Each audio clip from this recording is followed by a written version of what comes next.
On a tous cette image en tête, un petit verre pour décompresser, une soirée sympa entre amis. L'alcool, c'est clair, ça fait partie de notre quotidien, de notre culture. Mais est-ce qu'on s'est déjà vraiment posé la question, qu'est-ce qui se passe concrètement dans notre cerveau à ce moment-là? Aujourd'hui, on va plonger au cœur de la neurologie pour comprendre les effets de l'alcool, de la simple euphorie d'un soir jusqu'aux dommages qui, eux, peuvent être permanents. 41 000, c'est un chiffre qui fait froid dans le dos. Eh bien, c'est le nombre de décès chaque année en France qui sont liés de près ou de loin à l'alcool. Et une très grande partie de ce drame s'explique par ce qu'on va décortiquer ensemble, l'attaque parfois massive que l'alcool lance contre notre cerveau. Alors, comment est-ce que l'alcool s'y prend? En fait, sa stratégie est double. C'est une sorte d'attaque en tenaille. D'un côté, il y a la toxicité directe. L'alcool en lui-même est un poison pour nos neurones, c'est simple. Et de l'autre, il y a la toxicité indirecte. Il s'attaque à d'autres organes, comme le foie par exemple, et ces dommages collatéraux finissent par empoisonner le cerveau à leur tour. On va explorer ensemble ce double assaut.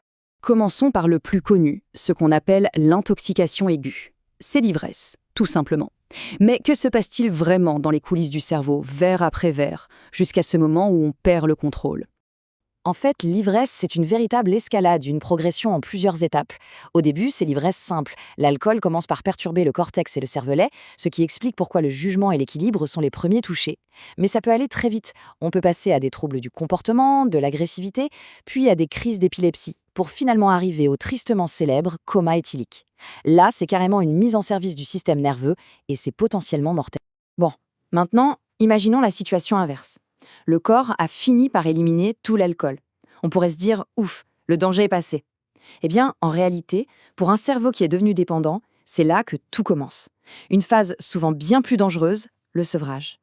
Pour bien comprendre ce qui se passe, l'analogie de la voiture est parfaite. Imaginez que notre cerveau, c'est une voiture avec une pédale de frein, le système GABA, et une pédale d'accélérateur, le glutamate.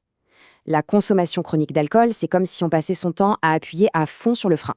Pour compenser et continuer à avancer, le cerveau, lui, est obligé d'écraser l'accélérateur. Et là, imaginez le scénario, on retire l'alcool d'un coup. C'est comme si on lâchait la pédale de frein d'un seul coup, alors que l'accélérateur, lui, reste bloqué à fond. Le moteur s'emballe. C'est ça, l'hyperexcitabilité cérébrale.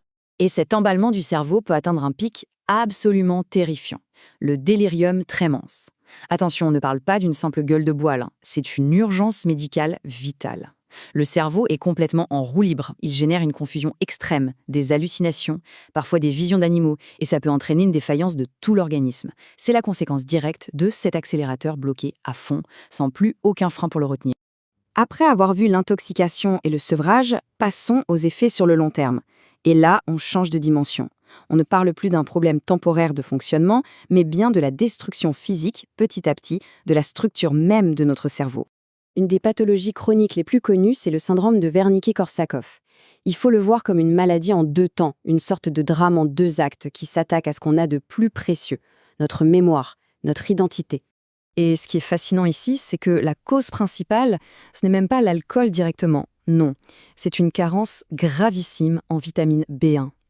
Il faut savoir que cette vitamine, c'est le carburant indispensable pour les zones du cerveau qui consomment le plus d'énergie, comme les circuits de la mémoire. Sans vitamine B1, ces circuits s'éteignent, tout simplement. Ils sont à court de carburant. Et voilà ce que ça donne, en images. C'est assez parlant. À gauche, un cerveau en pleine santé. À droite, le cerveau d'une personne atteinte du syndrome de Korsakoff. Il faut bien regarder les zones sombres, les vides. C'est ce qu'on appelle l'atrophie. Le cerveau a littéralement fondu, il a rétréci. Les circuits de la mémoire sont physiquement détruits. Il existe une autre maladie, plus rare mais tout aussi terrible, la maladie de Marchia-Fava-Bignami.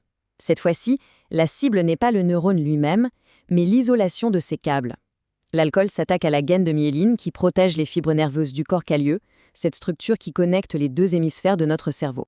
Regardez bien cette image IRM. Les flèches pointent vers le corps calleux, ce pont qui relie nos deux hémisphères cérébraux.